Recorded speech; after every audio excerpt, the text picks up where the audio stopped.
Right, superb. Good evening, everybody. Thank you. Thank you so much for joining us here. This is the July event introducing the Threave Landscape Restoration Project. I'm so grateful for you coming along tonight. I don't know where you are, but it's an absolutely lovely sunny evening in Galloway, so really appreciate you taking the time to join us. We'll be recording the event and putting it up on the Galloway Glens YouTube channel in coming days as well, but I'll make a point of emailing it out to everyone as well. So thanks so much for coming along. We've got an interesting selection of speakers tonight. Really, this constitutes the project team. So we did an event in June, which was really about the broad aims of the project. Why is it exciting? Why are we delighted to be involved, and the national perspective? And tonight's event is going to be a little bit different. It's going to be much more focused on for local users of the site, and much more freedom, hopefully, for questions and try and get some any concerns or queries or anything like that addressed. My name's McNab Laurie, working on the Galloway Glens project. The Galloway Glens is delighted to be supporting National Trust for Scotland on this project, very much a partnership approach. And there's 5 or 6 of us who will be talking tonight. At each point, we'll take questions at the end of each section. And then if there's still any unanswered questions, we'll try and pick them up as a dedicated question section at the end. We've got it down for an hour, hour and a half, but we'll try and keep an eye on the time. But it would be lovely to really get round any questions and any concerns, because we really want you to get a real good understanding of what's been proposed with this project, to give some assurances and comfort about the sort of ambition of the project, and then how you can get involved and how you can help us do something that's really actually quite exciting for Dumfries and Galloway and the broader scale. So, first things first, if we're happy, if we could hand over to Sam Gallagher, Dr. Sam Gallagher, Regional Manager for National Trust for Scotland, is just going to give a little bit of context and just an overview of the project, where it stands, just to introduce things really before the specific speakers after. Does that sound okay, Sam?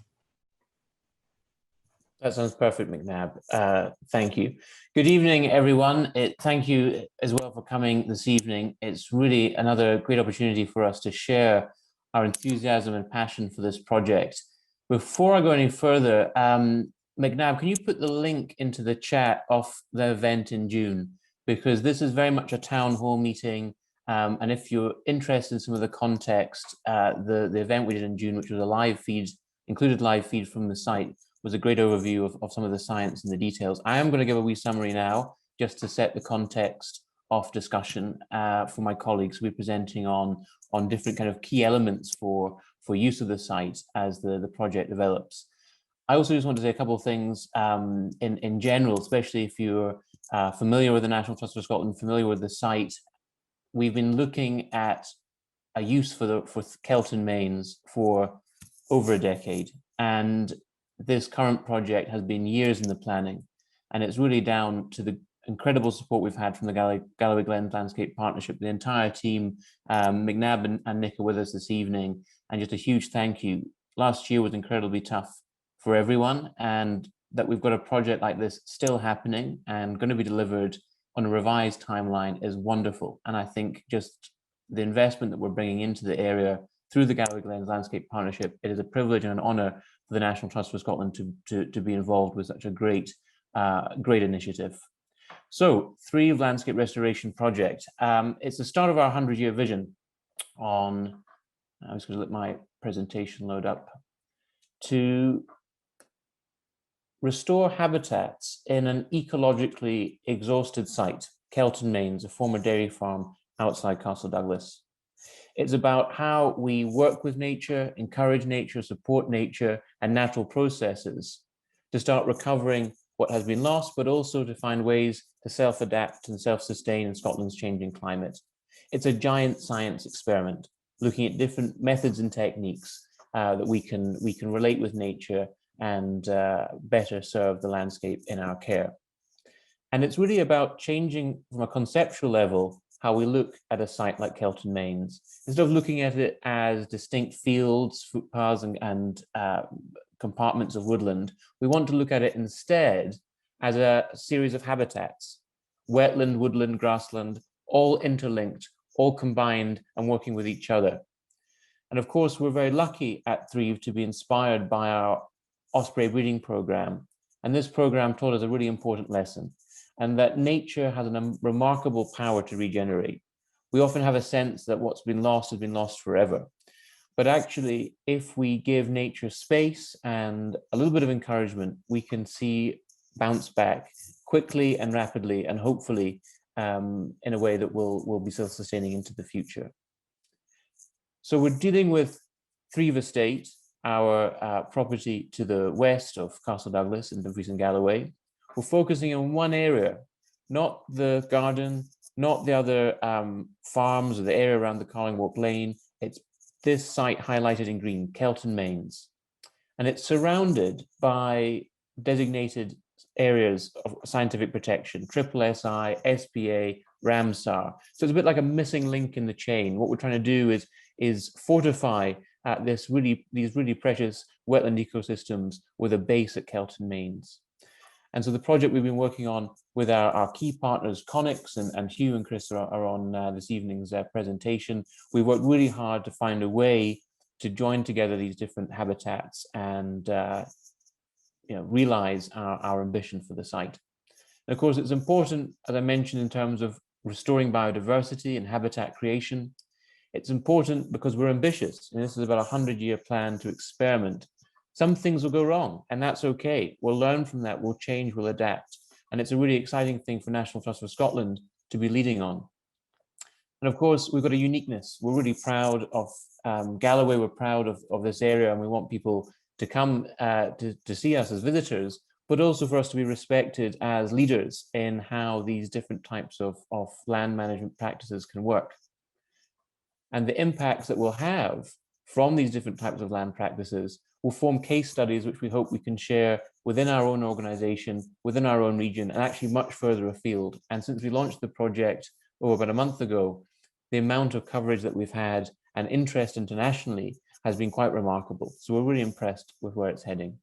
But of course, at the core of the National Trust for Scotland is our membership, our public, our visitors, as we want to make sure that the experience that we're providing, the whole experiment, is something that people can learn from. They can enjoy, they can get interested in, they can get involved in, and we really hope that is part of what we're able to achieve over the duration of the project. And what's a lovely little footnote, well, maybe it should be a headline actually of the project, is that it allows us to reconnect with the heritage of Threave Estate itself. When Major Alan Gordon, the benefactor, gave the property to the National Trust for Scotland, it was to focus on the wetlands. It was the migratory geese he was interested in supporting. And so we feel that by doing this project, after 60 odd years, we're finally able to do justice to the very generous bequest of Major Alan Gordon. So how are we going to make this project happen? Well, what we've done is we've divided the project into a number of work streams. So looking at woodlands, looking at grazing, looking at ways to tell our story and share our heritage of the site, because the human historic elements of Threave Estate, of Kelton Mains in particular, are remarkable.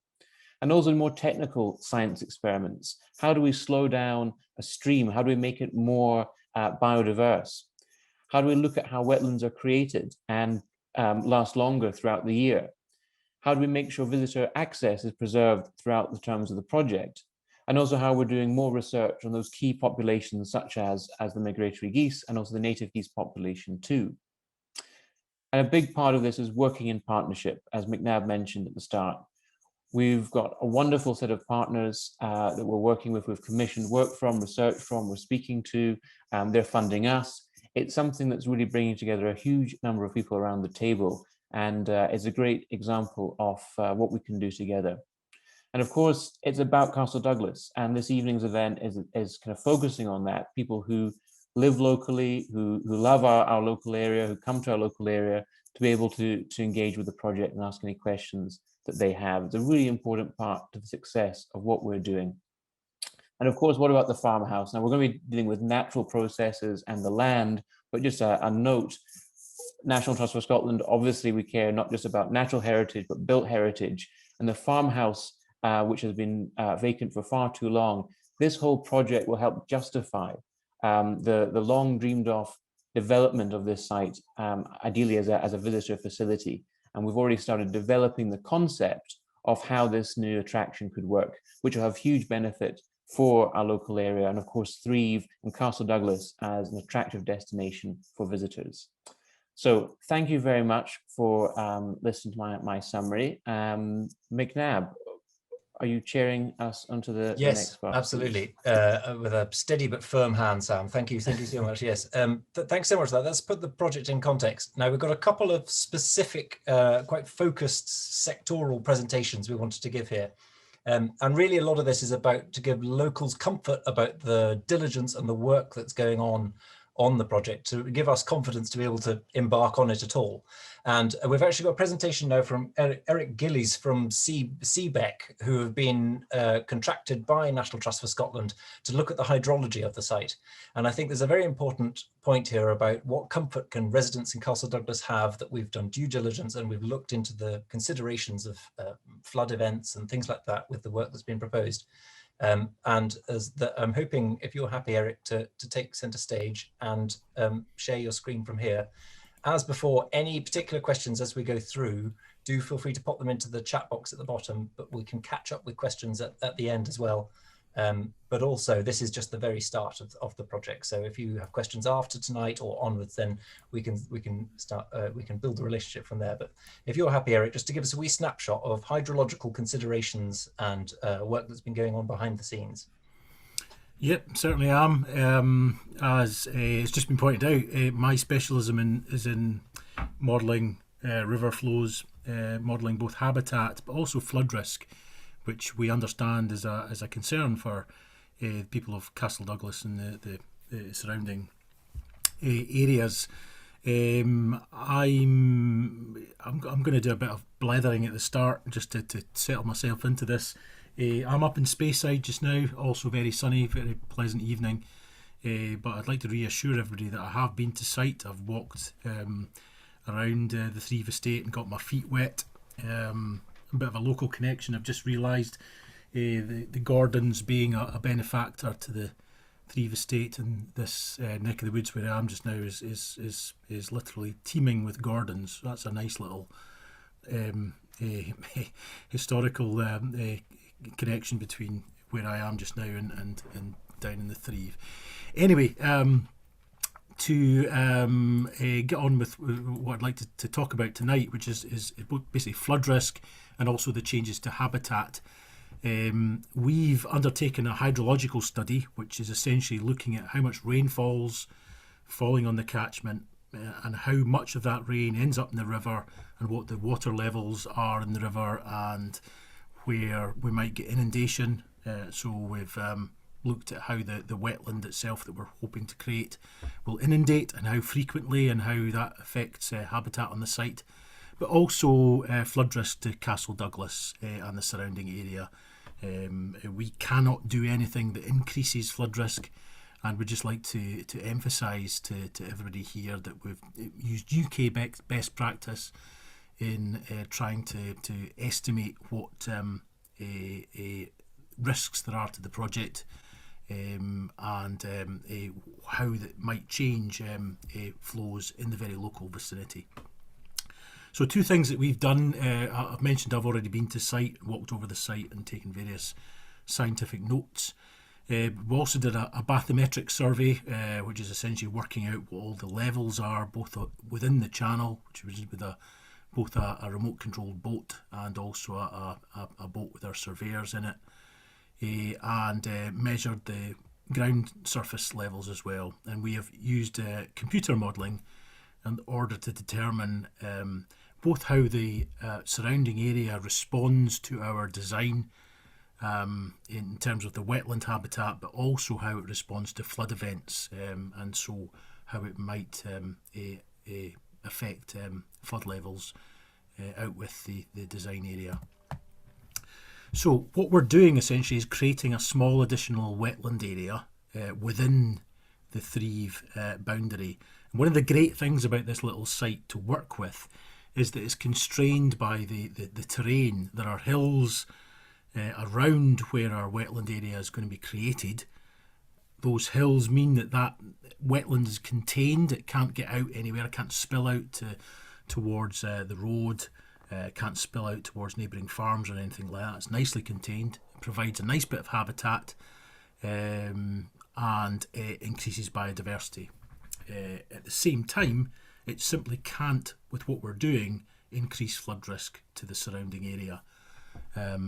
to describe what we're doing, essentially we're making a breach or lowering the existing embankment just upstream of Threave Castle and allowing that area of floodplain to flood at several times a year, creating a pond area where it's good for waterfowl, etc. Good for invertebrates, a wide range of habitat, and providing actually slightly more flood storage than there is at the moment. So that essentially translates to no potential increase in flood risk to the surrounding area. So this slide describes in slightly more detail topographically what we're doing. We're making a small change, about 15 metres of embankment is going to be removed. We're going to make some scrapes in the ground to create a wetland pond, and we're going to reduce the level of some of the walls on the Threave site, and we're going to remove at the bottom end an old non-functional culvert and a flat valve, so that water can enter at the top of the site several times a year, fill up the wetland area, and then drain down back into the River Dee. And this gives us slightly more flood storage on the site and an improvement to habitat. And I was saying to you that there's these these areas of high ground here which limit the extent of any extra flooding just to the wetland area that we're talking about. Probably not overly interested in the details of our design, but essentially we selected ground of a similar level to the area which is already inundated upstream in these SSSI areas. So we selected an area which should really be flooding if it weren't for this artificial embankment, lowered that, reprofiled this bit of ground, created some scrapes and allowed the system to drain properly. In the context of what's happening elsewhere, this is a tiny change to the functional floodplain, which is SEPA and the scientific terminology for the area of land that is susceptible to flooding by a river. In Scotland, we use the 1 in 200 chance per year flood to define the functional floodplain. And as you can see in this slide for the Dee, it's quite a complicated, wide floodplain just as a result of the topography and our glacial history and the history of floods for thousands of years in the area. So the Dee enters at the top and then it's relatively constrained up here and spreads out. There's the Carling Walk Lane, which goes all the way and drains the area close to Castle Douglas. The only areas which are at significant risk of flooding are at this top end. The only areas with significant population density that are at significant risk of flooding are this area towards Castle Douglas here. And this already floods for these very large floods, very rare floods, but the Castle Douglas, the margins of it are at risk.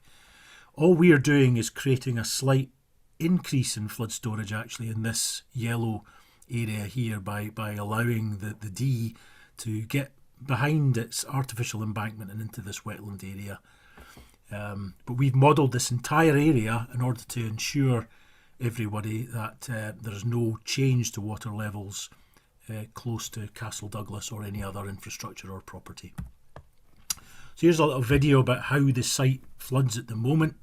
We can see that the wetland area already inundates in flood events. In fact, when I visited the site, it was in February 2021, just post-flood.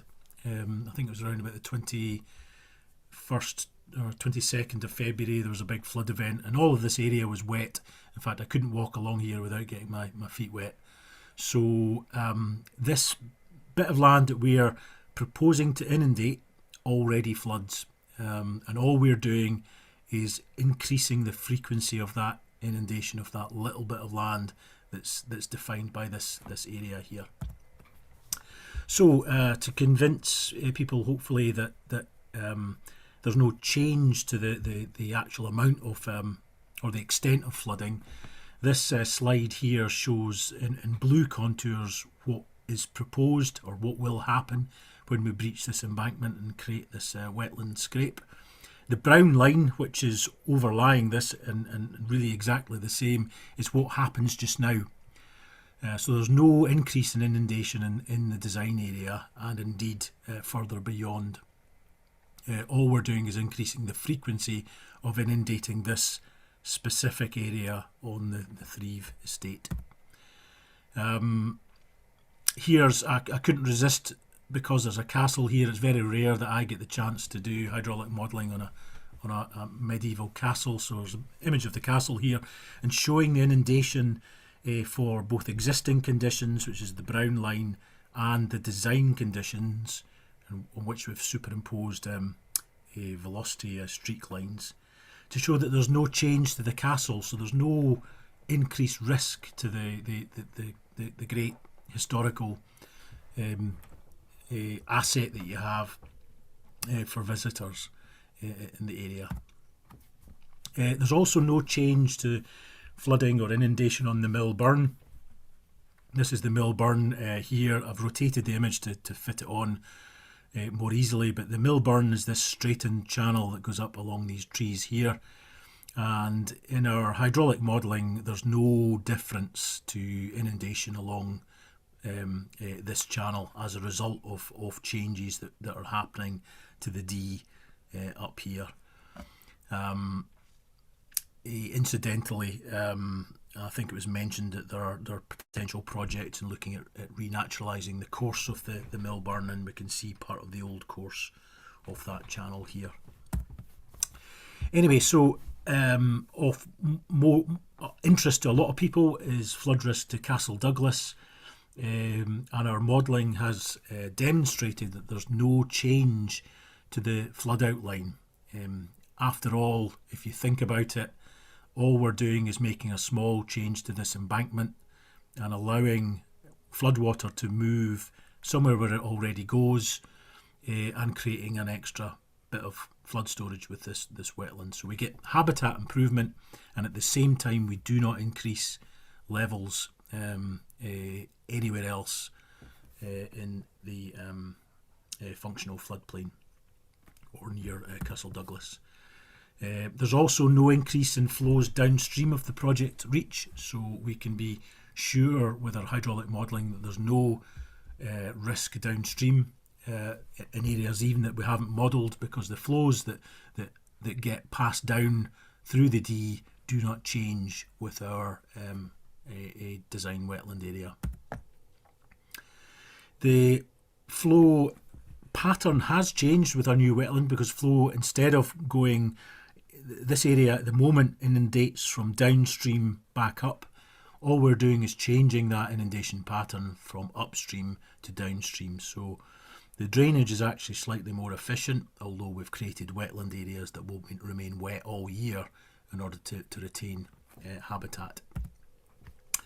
The number of times that we've designed this wetland to inundate, it's not going to be wet all the time. It's going to inundate when flows are relatively high, maybe about 7 or 8, 10 times a year when flows are high enough to breach over the lowered embankment that we've created and inundate the flow.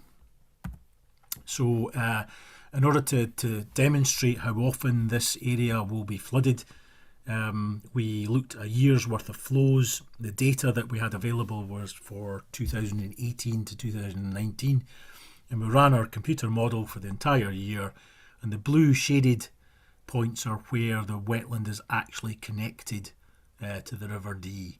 The time during the summer, it's not really connected, despite the fact there are summer storms, but the area will remain relatively wet as it's designed to retain waterfowl and invertebrate habitat.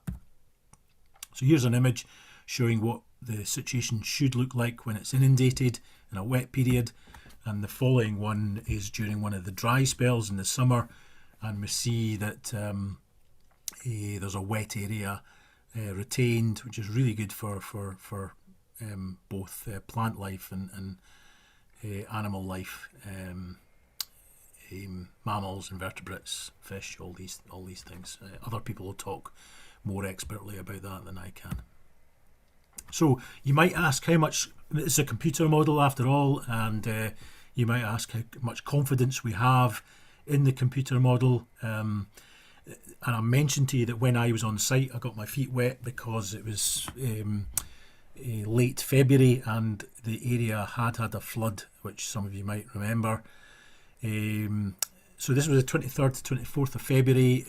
We estimated by looking at local gauges that this is round about a 1 in 2 chance per year event, extrapolating from actually the Lake District and the Eden catchment gauges just over the Firth.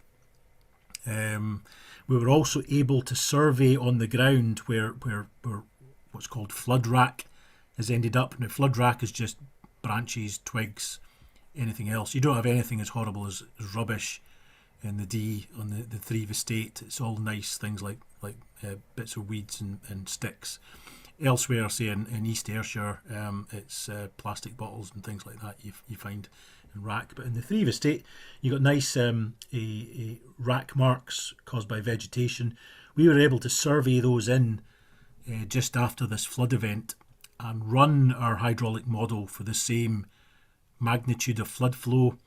And so the blue line is our model prediction of inundation, and the brown marks are where we were able to find rack and survey, and the two things lie almost exactly on top of each other, which demonstrates that we've got quite a lot of confidence in how this model predicts flooding in this area. So we've been able to calibrate the model quite well.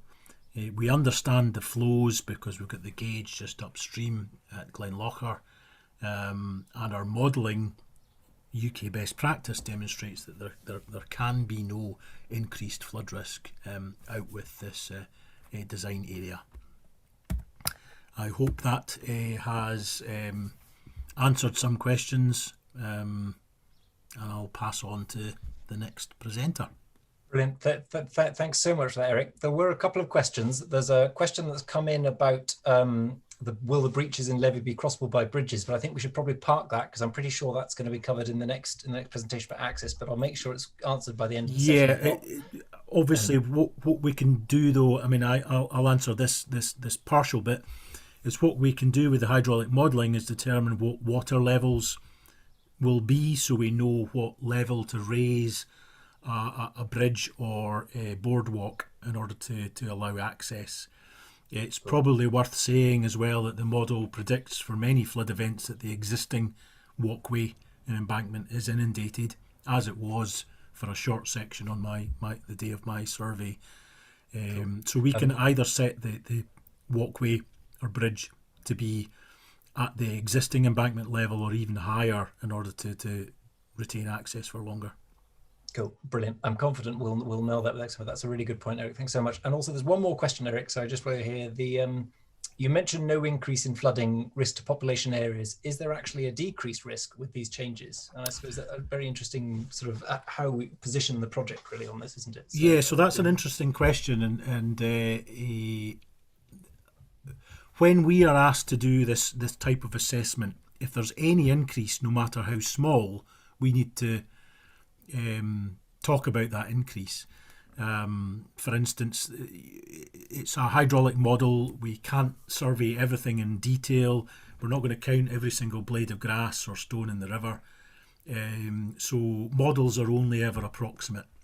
But if there's any increase, no matter how small, we have to report that to SEPA, and SEPA will make a decision about whether that increase actually means anything. If there's a decrease, we can't really boast about it if it's similarly just a very small decrease. Now, with what we are doing, it does create slightly more flood storage, but the effect in Castle Douglas, because of just the physical separation, is so small that I'd be embarrassed to like wave a flag about it. So technically it does reduce the risk of flooding elsewhere because we're creating more floodplain storage. The phrase which is often used is slowing the flow. We're doing that, but the differences are so small because it's such a small wetland area. It's going to make a huge difference to habitat in the area. But in terms of flooding, really it doesn't. It's not designed to improve things. It's just designed so as not to make anything any worse. Thanks so much for that, Eric. It's such an important issue, as you know, so it's good to know that the diligence has been done behind the scenes before even contemplating the project itself. Delighted if you're happy to stay with us, Eric, in case there's any more questions after. Yeah, certainly. But if we move on to the next part, we're now going to be talking about the actual use of the site and this idea of livestock, the use of livestock to graze the site and the changes that will bring to the habitat. I think I'm handing over now to Hugh Connick. If you're there, Hugh, have you got slides to share? Hugh's from Connick's, who've been working on building up the project to this stage, contracted by NTS on the actual project itself. And if you're happy to take over, Hugh, I'll hand over to you. Right. Okay. Thanks, McNab. And I haven't really got any sort of slides to put up as such, but Eric, thanks for that nice presentation. I always love listening to your calm, collected voice and so knowledgeable. Sam, you put it so beautifully about the 100-year vision of the trust and the catalyst for setting the Kelton mains off on a more natural path. So really, that's all I'm going to sort of talk about briefly here is about a couple of elements really. We were involved in the site in 2019-20. So as McNab said, part of the due diligence was us doing ecological baseline survey and making sure that anything that we were proposing to do wasn't going to be detrimental to the habitat or the landscape. So we've been undertaking baseline surveys, a bit more detailed surveys, and really trying to get a feel for the site and trying to get a bit of a feel for which way the site could lean and where certain things that we may be thinking of doing, like for instance some subtle tree planting, the grazing of cattle in the landscape, where that might happen, and trying to get an idea of what some of the outcomes would be. So those of you who are familiar with Kelton mains, I call it Kelton, but it's part of the wider Threave estate, will, if you frequent it, you will, and probably people who've got more or better local knowledge than myself will know that cattle have featured in that landscape in an agricultural context for a long time. And under the National Trust's tenure, those cattle have not been their own cattle. They have been cattle that have been, tenants or graziers' cattle, and have been grazing that land in a very conventional sort of agricultural way. But as part of the sort of the landscape change or the vision of changing the landscape, we didn't want to sort of take away that connection with agriculture and cattle or herbivores grazing as part of the landscape. So it was really important for us to be able to work out where cattle can go and how they can move freely around the site. Because part of the vision is to take down internal fences within Kelton mains and have a more just a march fence or a boundary fence. Thanks, Sam. That surrounds the whole site, but the cattle effectively can move in a more natural pattern away, like wild herbivores would normally do. So that's what we've been focusing on, and the focus has been in a more of a ecological drivers as opposed to agricultural production drivers. So we've taken a holistic planned grazing approach through holistic management, which is very much driven from ecological indicators and biodiversity markers as well. So you're always constantly gauging and feeling for the ecosystem processes, your water cycles, mineral cycles, community dynamics, energy flow through the ground. So we've come up with a grazing plan to start us off, and effectively we've to help with that, we decided that that there's no internal fences, and we're probably going to, we are not going to use conventional electric fences to control and move cattle. We've chosen to go with a technology which is called Smart Cow. So this is using GPS technology with collars around the cattle's necks. This technology has been deployed and used around Europe now, and now it's been used worldwide.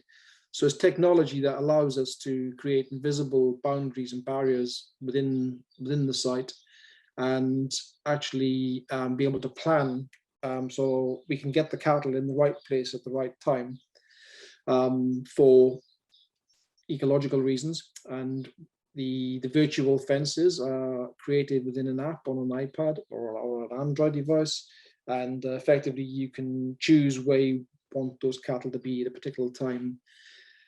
And that could be based around, as Eric said, it could be flooding in one area, it could be that ground nesting birds in another area, it could be for late cutting ground or pollinators in another area. So we can actually start moving these cattle around with freedom, but getting them in the right place at the right time. So the technology really is it's allowing us really to be able to manage the land, probably a lot more sensitive, in a more sensitive way than it has traditionally, but hopefully, as Sam was saying, is to allow the land to show us and how it responds. We'll be monitoring that response, but it's very much a sort of a hands-off approach. We're hoping that the cattle and the land are going to teach us a lot of things, and we'll start seeing some subtle change in the landscape. I think it's probably safe to say that Kelton Mains is always going to be a green place. There's lots of grass, and there's lots of vegetation and lots of tree cover. But hopefully over time, we will be able to look back and see positive biodiversity change, ecosystems processes changing, and just quirky little things like, for instance, curlews coming back to nest in some of the pasture, skylark populations increasing, bumblebees coming back, bigger densities of insects over the wetlands, translating to people seeing more things like swifts, and so it's the subtle stuff really that we hope in the cattle will help us to change. And cattle, I say cattle, but we're also hoping at some point that sheep might come into the equation, and there are other functional herbivores in the landscape. So there's just a little bit of a snapshot about the cattle. We have gone and taken the approach of using sort of native or local bred cattle, and the belted Galloways with blue grey crosses just seem to fit quite well. So yeah, we'll just see how we do. But as Sam said, the whole thing is the beauty about this project, that it's not prescriptive about single species. It's dynamic, and there's flexibility to allow us to move and observe and respond. So I think, now I've probably covered quite a bit there. I'm happy to take some questions if people want to chat. Or no, I think that was really interesting, Hugh, and I think it's important to stress that this is, although new for the area, this is something that has been tried elsewhere. There's no fence technology, and that it's not there's something the cattle do adapt to quite easily, and it allows you to control as they move around the site. I think it's quite interesting. Yeah, everyone, I've actually put a link to the No Fence website into the comment section, so you might want to go and have a little look at that. And that gives some nice little videos on there about how the technology works, the safety aspects of it, the welfare for the animals, etc. So it's technology which has been well tested, well funded in a number of countries now. There's a couple of questions that have come in, possibly for Eric, but I'll park them until after our next section, just mindful of time. We'll keep ploughing on, and then maybe we'll come to a couple of questions for Eric at the end. Because now, Nick, I know you put your kit on and we've asked to take it off a couple of times, but if you could come to the fore now, if you could give us a wee snapshot, picking up on that point about access on the site and how much of a consideration that is in the plans that are taking forward, if you're happy. So there's already been one question in there about access. So I've only got a couple of slides here, and I'll try my best to describe how we are dealing with access around the site.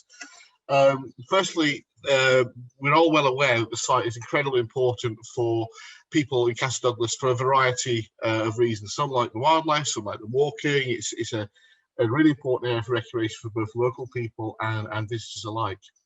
There's no intention in the first phase of the project to drastically change much of the way of access. There's some nice changes I'll talk about in the future, but I'll just use my cursor up here. So just to cover one of the questions on the bund. We're not going to be putting a bridge across the bund. The engineering of that would be a bit tricky. There could be a slightly faster waters coming through the bund under flood conditions. But instead, we're putting a boardwalk in this area here, which will be accessible at all the normal floods and possibly greater than it has been, the site has been accessible before. We were having a project meeting about this yesterday, and we're kind of envisioning almost that people have been walking on the water as they're crossing the marsh. So you'll have a very sort of, you'll be able to get down into the marsh, as it were, and safely traverse through the area. So the circular route coming out from Castle Douglas and working your way around the site is going to be maintained. There will be, during the construction period, a short period of disruption. That's inevitable because we'll have machinery in this area doing the breaches, and that, of course, just from a safety point of view, we really need to keep the public away from that. But that will be for a very short duration. In addition to maintaining the existing path network, there's going to be some very informal paths added in. These informal paths marked on the maps here as grass tracks, etc. These will go up to viewing points, areas where the public can go out and see the different parts of the site at a higher level. And there'll be some interpretation at those viewing points as well, so enable people to view what's going on. And it'd be quite nice to think of people taking photographs over the next 100 years and being able to sort of archive those photographs as things go on, because everyone takes photographs continually now. So those viewing points will become an archive of data, which we will be asking for, we'll be gratefully receiving, as well as the fixed point photography, which we will be carrying out across the whole of the site. So the area of that access will not be, the access will be improved slightly in this area. Secondary, and I'll just cover this project sits in amongst the sort of family of Gallywig projects. And we have an access officer, Jonathan, who's in on the meeting tonight. And we've recently put in a grant application for something called Improving Public Access. And we don't know whether that will be successful or not. The application literally went in 2 or 3 days ago, because that was the time for it, and the decision won't be made until January of next year. If that application is successful, as well as having the existing public paths around here, we will be able to improve them as well, make them wider. I think it's a bit rich to say that they're going to be all ability access, but they will be far better access. The paths will be broader, more level, etc. And certainly when we put the boardwalks in there, and there's actually going to be another little boardwalk here, they will all be designed in such a way that there will not be steep slopes on them and steps on them, so people can be able to just traverse around the site continually. But there's been a few questions on access as it is currently. So at this point, I'm going to invite Sam to maybe make some points from the Threave estates point of view on access and maintenance of access going forward. Sam, would you like to take over briefly? Thanks, Nick. Yes, I think that, access is, it's what the National Trust for Scotland exists to do, and it has been a tough time for us as a team. I know everyone's probably sick of hearing it. I know I am, but COVID has had impacts on us, and there's no doubt about that. That we're a little bit behind on where we want to be with kind of footpath management at the moment.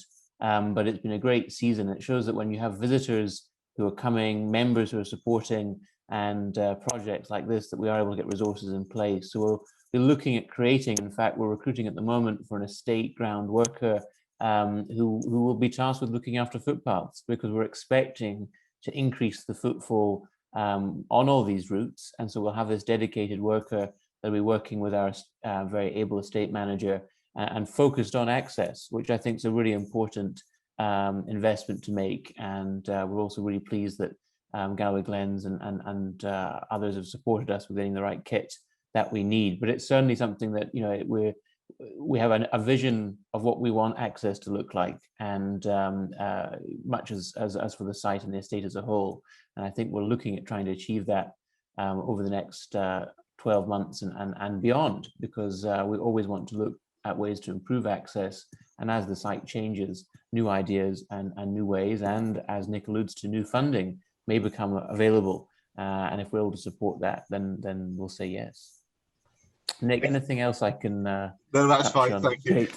So before I change over to the other map, I'd like to highlight a few things on the. You know, they're on every Ordnance Survey map, and that's all these fence lines, etc. Now, these fence lines traditionally would have been used to keep livestock in one place. Of course, we're now removing, as Hugh alluded to, all of these fences. So livestock will be moved around with the GPS system to parts of the estate where we believe the conservation grazing will be a benefit at a particular time of year. So that does raise some issues for access and the public interaction with livestock. We're also wanting this area to be extremely biodiverse. And you know, we can't predict necessarily what will come back. And I think the beauty of the scheme is try not to predict too much, is create the tapestry of environments to allow biodiversity to thrive in its own way. But we've got to be careful now thinking about access as to how the public interact both with the livestock and with wildlife.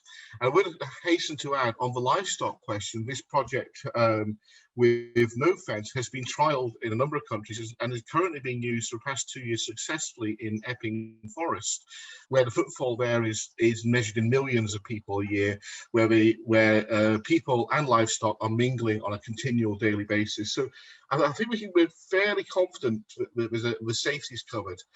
But one area we do have some concerns with and is with dogs and how dogs interact on the site. So I'm a dog owner myself. I would like to think I've got well-trained dogs. Some people say, no, I haven't got well-trained dogs. But you know, we all know that dogs like to chase occasionally, and also a dog likes an egg. And when a dog's running free across a landscape, it can snaffle an egg very quickly, and that's pretty counterproductive to things like ground nesting birds. So there's going to be a new policy on the estate going forward, and essentially, in the whole of the area, with the exception of this hatched out area here, we'll be asking people to keep their dogs on a short lead at all times. This is just to allow for the biodiversity to properly thrive. We'll be aware of livestock, and livestock will be sometimes near the paths, and other times they won't be near the paths. The cattle that have been chosen by the graziers are all of a very calm temperament. But there'll be some guidance out there as to what to do in most cattle and with dogs. But in order to get some of your dog to maybe get rid of some steam, particularly if it's a young dog, there's an area here we've designated, and we call the dog exercise and agility area. So this is the area where we'll encourage you to let your dog go wild, run around, and let some steam off before you then pop it on its little short lead and wander around the estate and look at the rest of the offerings. So there's going to be a change there in terms of access for, but I consider it's kind of minor change, and I do know it's a popular dog walking route. But hopefully people will find and understand why that's being done. So really, at this point, if any questions on that, I think we'll be happy enough to move forward onto the next section now. Yes, thanks so much, Nick and Sam. I think we'll come probably to Eric's questions right now, but just before we did, I just want to ask, there's one access question that's come in here about wheelchair accessibility on the site. And I don't know whether, Sam, you have anything on the broad aims of NTS regarding wheelchair accessibility, aspiration and targets and things, or anything you'd like to say regarding wheelchair accessibility on the site? Yeah, it's a very good point, because different types of wheelchair will handle different terrain much better. And if we say it's completely wheelchair accessible as it is, you know, there's different kind of demands on what we're kind of looking at doing. And I think that what we want is to provide as good a route as possible. The stepping stones hide at the moment is wheelchair accessible down to there, but not everyone, if you are pushing a wheelchair, would be able to get to that point. So it is kind of contextual on that. We will do everything that we can to make sure that access is increased and improved, but it does depend on the kit that you're using to get to these different points. So it is what we want for the site, without a doubt. In particular, not just wheelchair accessible, but we often see a young family, there's a buggy, that's the kind of demographic that we've got that we want to keep. We want to add to their experience. We want them to love Threave as they do now in new ways. So I think part of that is important, to keep that width of access that Nick was talking about. But it is always going to be a countryside property. It is always going to be a natural heritage property, and there are, of course, kind of inherent obstacles. But we will do everything that we can to keep access and improve access. Thanks so much.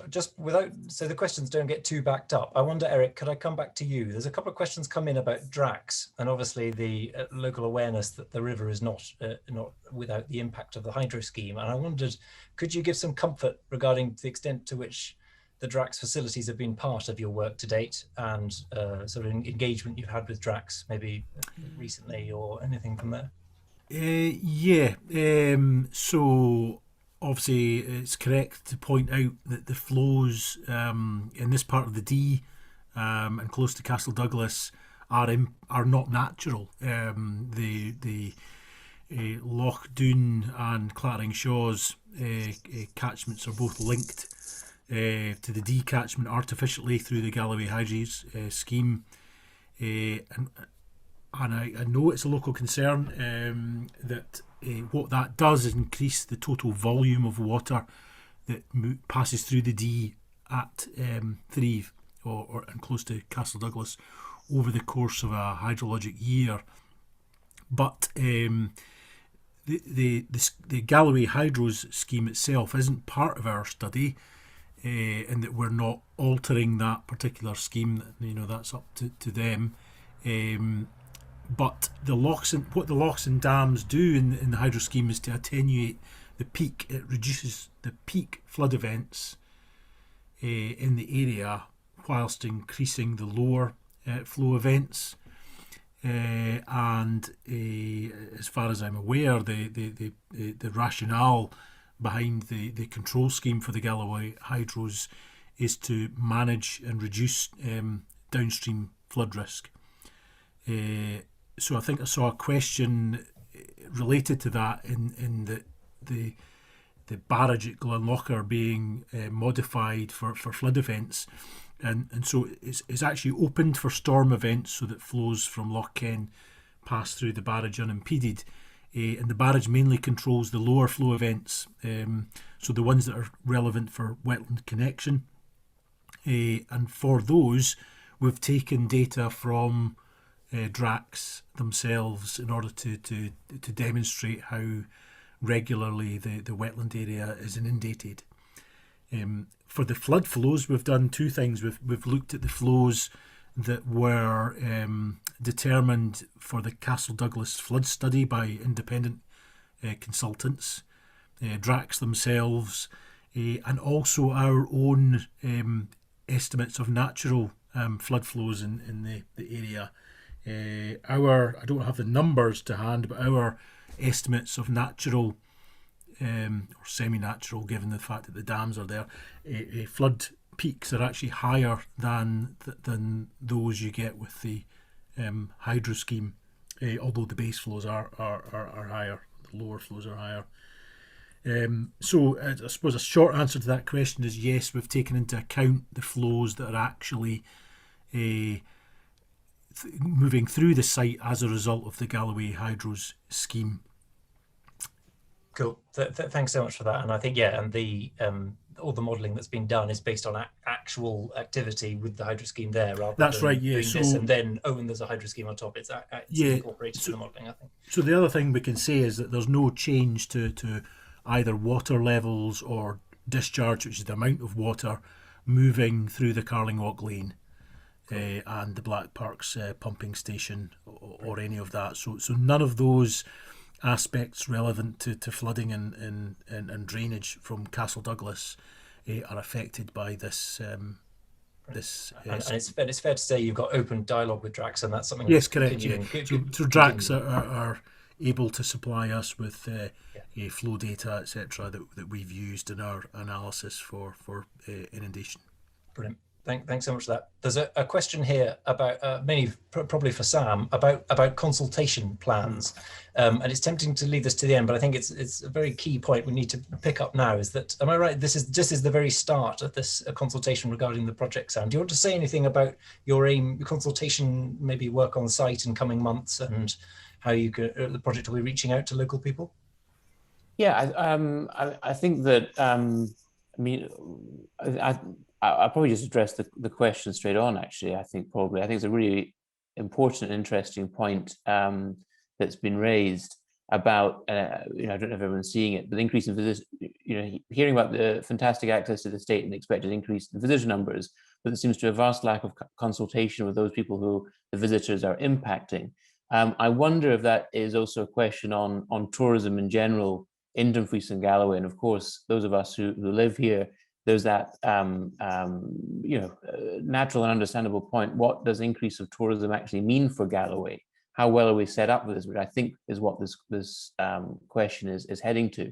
Who would lead on that consultation? I'm not sure. There's lots of different organisations who are involved with that.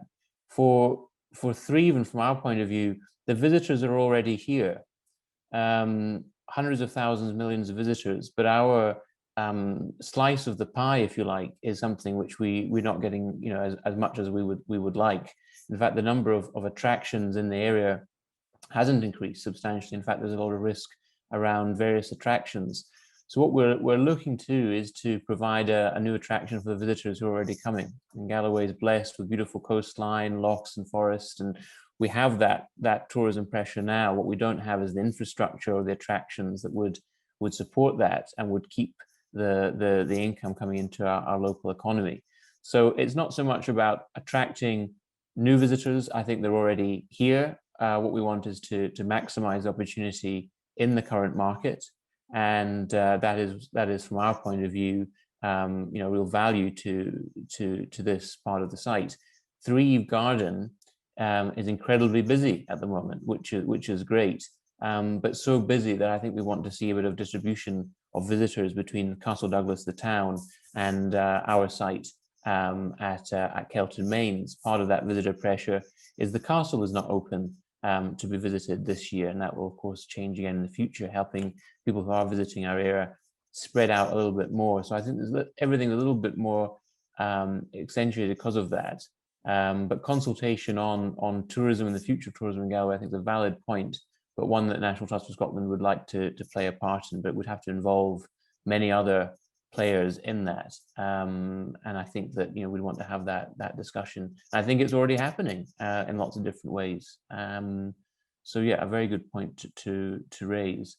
McNab, is there anything cool. No, I could add in there? I just want to pick on the point about a consultation about this project and an activity on the site. And did you have some plans for? Yeah, so we're going to have from the site point of view, there will be we're planning a series of guided tours starting in September into the autumn to get a real sense of how the site works in practice, and also there'll be an interpretation centre established from early September as well. That's in the information centre at Kelton Mains. That will give an overview of how the site's going to work and all the different kind of timelines around the project and the outcomes we're hoping to see.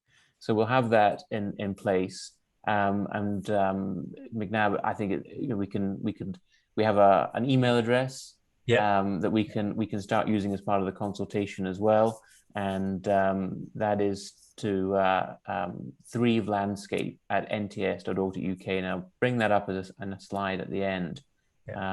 Great. I see Ian's just added in something to the question. I know we've got a lot to get through on time. I think Ian's added another good point there, but I'm just mindful of time, so I'm going to come to Ian's last point. I'm conscious we've got David Thompson itching to speak about opportunities to get involved in the project, and I'm conscious of time, so we'll jump to David and then a little word from Chris, and then we'll come back to pick up on Ian's point there as well. Well, good evening, everyone. I hope you can hear me.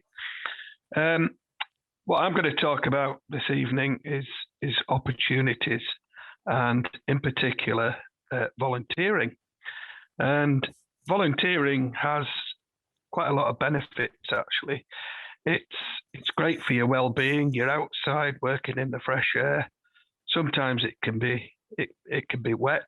It's brilliant as a social aspect, but also when you're volunteering for the National Trust of Scotland, once you've worked 40 hours, you get a volunteer card, and that will give you access into National Trust for Scotland properties.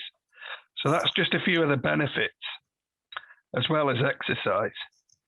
And some of the projects that we're working on at present, which have already been mentioned, is the fence removal. Now that's quite a large part of the project that we would like people to help with.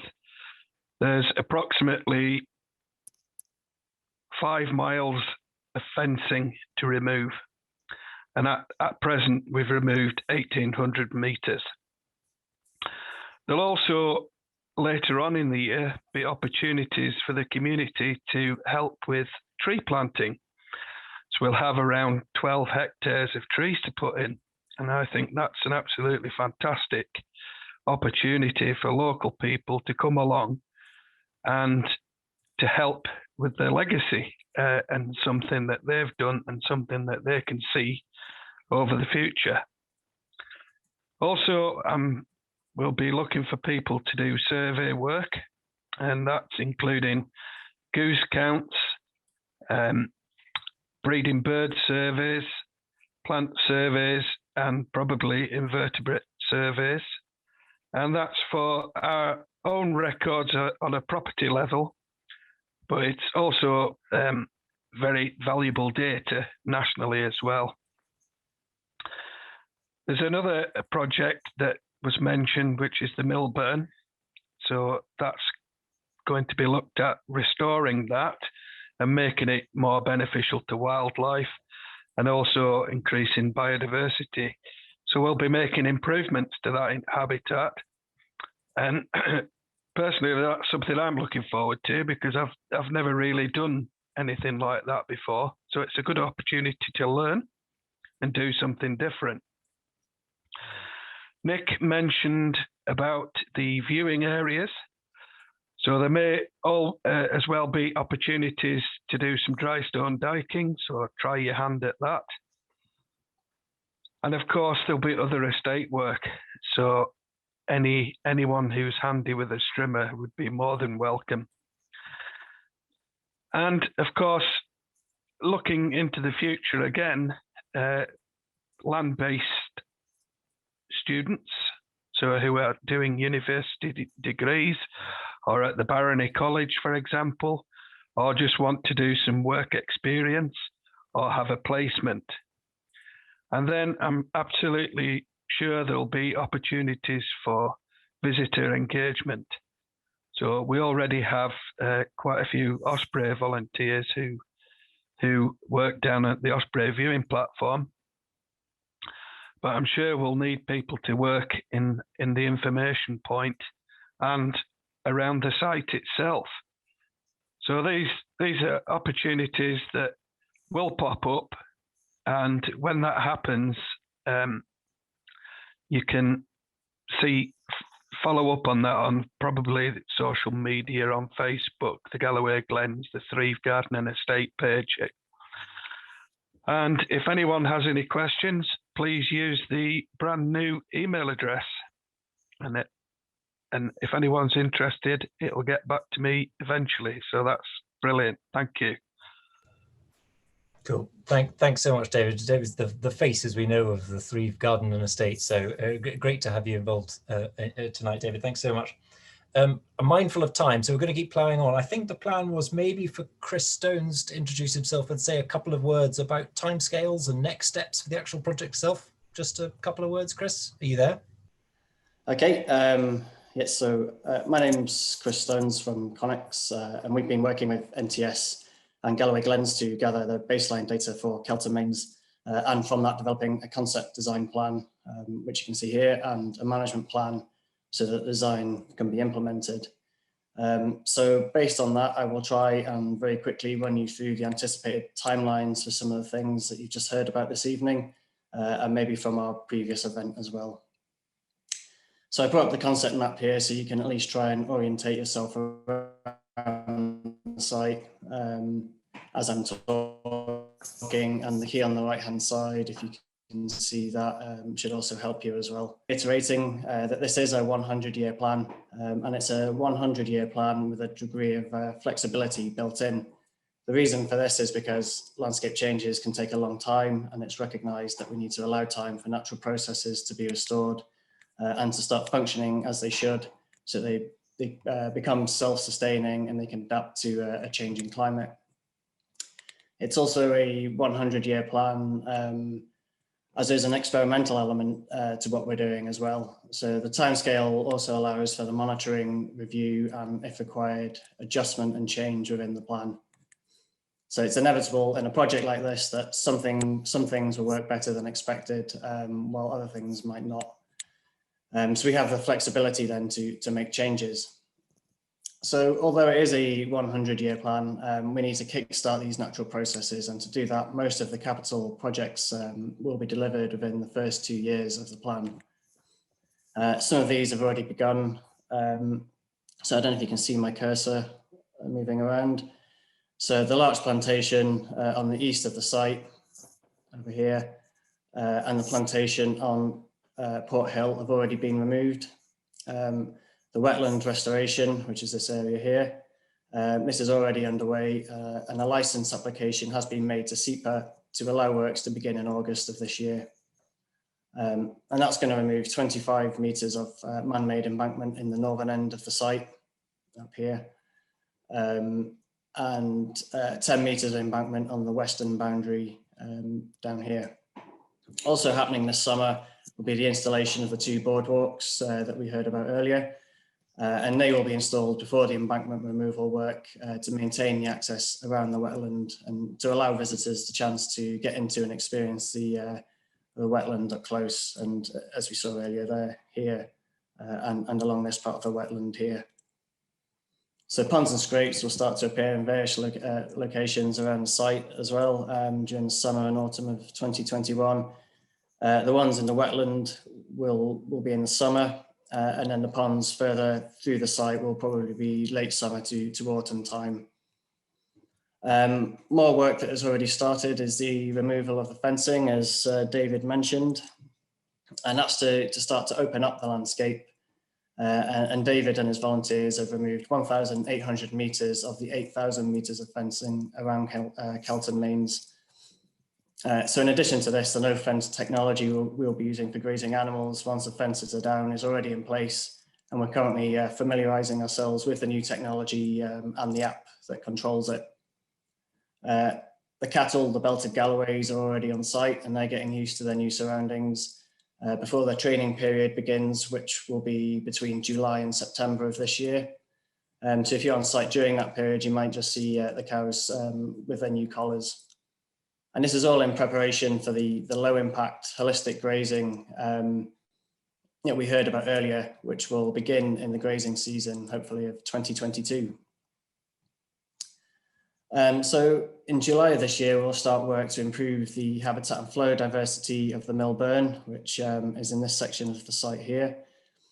Firstly, by undertaking fish and invertebrate surveys, and then later in the summer by adding in woody structures to replicate natural processes and flows.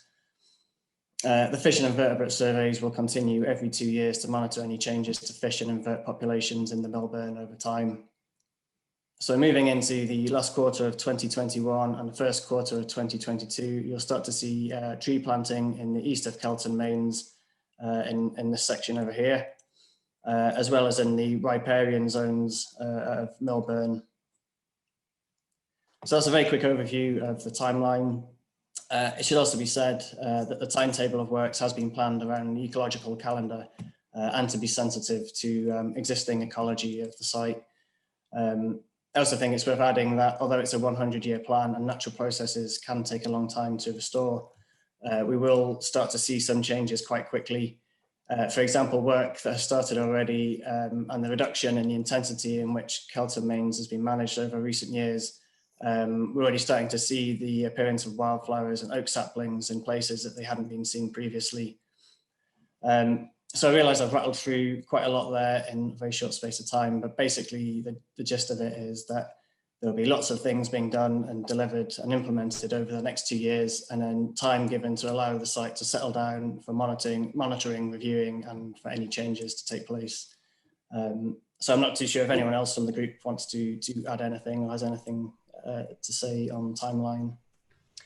No, I think that was really useful. And one happy byproduct of this evening as well is that you've actually now met the project team, the breadth of the project team. And what you'll notice over coming months is this project, which is a complex, got a lot of moving parts, starts to come together. We've talked about the central email address. We start a sort of coherence of the project comes together. So there's a lot going on with different strands in it. And I'm hopeful that we'll be able to highlight each of these strands as they come to the fore as part of the broader landscape restoration work.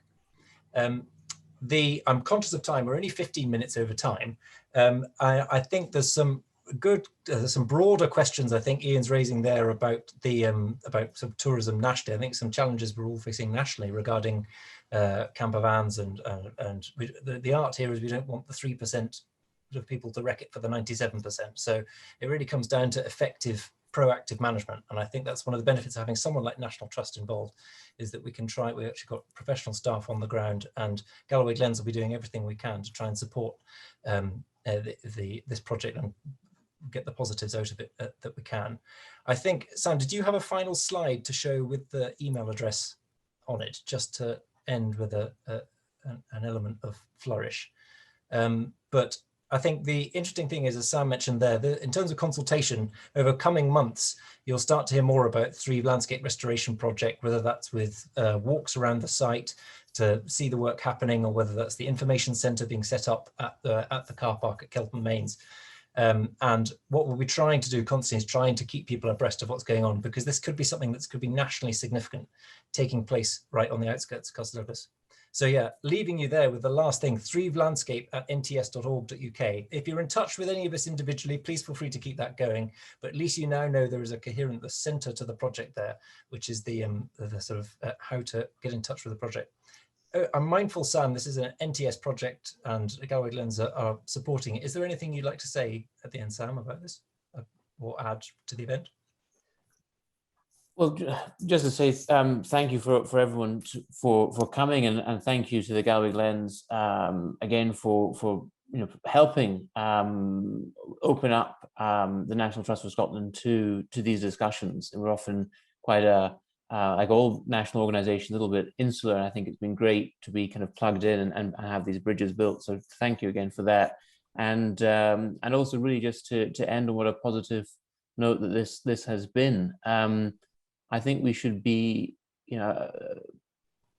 excited, enthusiastic, ambitious, proud of what we're engaging here. It's a big thing for us as an organisation, a big thing for, I hope, all the partners who are working with us, and for our local community. It's 100 years is our ambition, and a kind of way of looking at things into the long term. And I think that planning long term into the future, after the experience we've all had, is really quite valuable. And I think that what we're up for is the challenge, and understanding that it is about experimentation and looking at things in different ways, and hopefully leaving something for future generations that they'll be able to enjoy, and grateful that we in 2021 started something really important that I would hope would have influence and impact, positive impact on projects and sites all across the country and far beyond. So yeah, a really good thing to be involved with. Brilliant. Thanks so much, Sam. I feel terrible treading on that with anything administrative at the end of it, but that's a lovely, inspiring comment to end on. Thank you so much. And if everyone's happy, we will call an end to the meeting there. And please do keep in touch and watch this space, because there'll be future events coming in the future.